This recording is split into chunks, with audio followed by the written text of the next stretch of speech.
ሰላም እንዴት ሰነበታችሁ? ይህ በአዲስ ከተማ ክፍለ ከተማ ወረዳ 4 ኮሚኒኬሽን ጽሕፈት ቤት እየተዘጋጀ የሚቀርብላችሁ ሳምንታዊ የመስኮት ዜናችን ነው። የአደጋ ስጋት ቅነሳ በራስ አቅም በሚል መሪ ቃል በአዲስ ከተማ ክፍለ ከተማ ወረዳ 4 አስተዳደር ከእህል በረንዳ ግብዓት ሰበሰበ። የአዲስ ከተማ ክፍለ ከተማ ወረዳ 4 ፋይናንስ ጽሕፈት ቤት የ2018 በጀት ዓመት የ6 ወራት የሥራ አፈጻጸም ላይ ከጽሕፈት ቤቱ ሰራተኞችና ባለድርሻ አካላት ጋር ግምገማ አካሄደ። የአዲስ ከተማ ክፍለ ከተማ ወረዳ 4 አስተዳደር አጠቃላይ አመራር መደበኛ የመንግስትና የፓርቲ ስራዎች አፈጻጸምን ገመገመ። የአዲስ ከተማ ክፍለ ከተማ ወረዳ 4 አስተዳደር የባለ ጉዳይ ቀንን አስመልክቶ የአገልግሎት አሰጣጥ ምቹ ሁኔታ ላይ የወረዳው ምክር ቤት፣ የዘርፉ ኮሚቴ፣ አስተባባሪ ኮሚቴ ከወረዳው ፐብሊክ ሰርቪስና የሰው ሀብት ልማት ጽሕፈት ቤት እንዲሁም ከኮሚኒኬሽን ጽሕፈት ቤት ጋር በጋራ በመሆን ምልከታ አደረገ።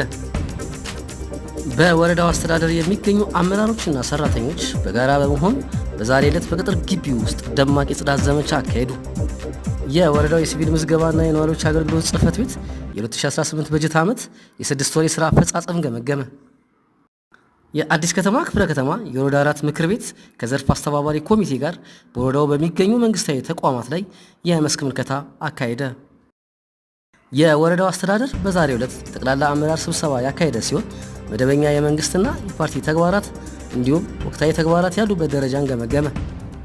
የአዲስ ከተማ ክፍለ ከተማ ወረዳ 4 ምክር ቤት የ2018 በጀት ዓመት የ6 ወር የሥራ አፈጻጸሙን ገመገመ።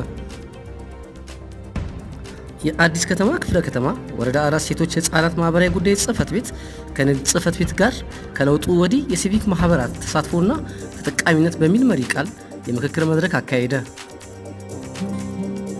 ሳምንታዊ ዜና መስኮት ፕሮግራማችን ይህን ይመስል ነበር። ከኛ ጋር ስለነበራችሁ እናመሰግናለን።